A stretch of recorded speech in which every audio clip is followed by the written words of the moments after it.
డబ్బు ఉందని విర్రవీగకండి. జీవితంలో ఒంటరిగా మిగిలిపోతారు. కొందరు నడిమంత్రపు సిరి వల్ల కళ్ళు నెత్తికెక్కిపోతాయి.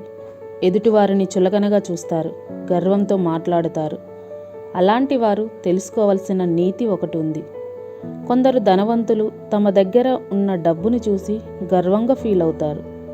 ఇతరులను చూసి చులకనగా మాట్లాడుతారు. చిన్న చిన్న విషయాలకి ఆవేశపడుతూ ఉంటారు. అలాంటి వారు కుండను చూసి కొన్ని విషయాలు తెలుసుకోవాలి. ఒక వ్యక్తి నిండు కుండ దగ్గరికి వెళ్ళి అడిగాడట, నువ్వు ఎలాంటి పరిస్థితులైనా చల్లగా ప్రశాంతంగా ఉంటావు, ఇది ఎలా సాధ్యము అని. అప్పుడు కుండ, నేను ఎప్పుడూ ఒకే విషయాన్ని గుర్తుపెట్టుకుంటాను. నేను వచ్చింది మట్టి నుంచి, మళ్ళీ మట్టిలోకే వెళ్తాను. మధ్యలో ఈ ఆవేశం, పొగరు, గర్వం లాంటివి అవసరమా అని నవ్విందట. ధనవంతులమని విర్రవీగుతున్నవారు ఈ కుండ చెప్పిన నీతి అర్థం చేసుకోవాలి. ఎంత డబ్బు ఉన్నవారు కలిసేది మట్టిలోనే. గర్వంతో విర్రవీగే వ్యక్తి శత్రువులను పెంచుకుంటాడు, మిత్రులను దూరమయ్యేలా చేసుకుంటాడు. గర్వం తలకెక్కిన ప్రతి ఒక్కరూ ఓసారి శ్మశానం వైపు చూడండి. మీలాంటి ఎంతోమంది గర్వంతో నిండిపోయిన గొప్పవాళ్ళు అక్కడే మట్టిలో కలిసిపోయారు. గర్వంతో ఒక్కటి చాలు సర్వం కోల్పోవడానికి.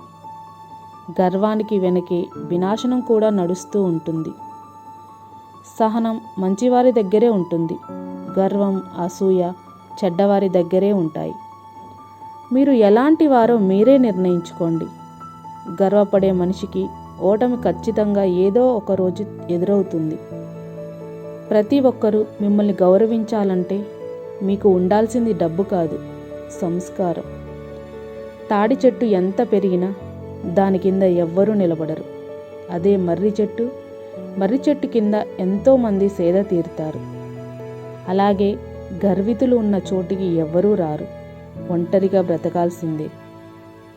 ఒక మనిషికి సంపాదన పెరిగే కొద్దీ అహంకారం, గర్వం పెరుగుతుంది, విచక్షణ తగ్గిపోతుంది. అహంకారం పెరుగుతుంది అంటే పతనం ప్రారంభమవుతుందని అర్థం చేసుకోవాలి. మీ అధికారాన్ని, హోదాన్ని చూసి వచ్చే గౌరవం శాశ్వతం కాదు, మీ మంచితనమే శాశ్వతం. డబ్బులున్నాయి కదా అని ప్రతి ఒక్కరిని చులకనగా చూడడం మానేయండి. ఒక్కోసారి వ్యర్థంగా పడేసిన కాగితం కూడా ఏదో ఒకరోజు గాలిపటంలా మారి పైకి ఎగురుతుంది. అప్పుడు మీరే తలెత్తి చూడాల్సి వస్తుంది. మీ అహంకారం, గర్వం, కోపం ఇవన్నీ డబ్బు వల్ల వస్తే మిమ్మల్ని నడు రోడ్డుపై నిలబెట్టే పరిస్థితులు వస్తాయి. మనకి ఎప్పుడూ తోడుండేది మంచి మాత్రమే. మంచిగా ఉంటే ఇలాంటి సమస్యలు రావు. వచ్చినా కూడా ఆదుకునే వారి సంఖ్య అధికంగా ఉంటుంది. గుర్తుపెట్టుకోండి.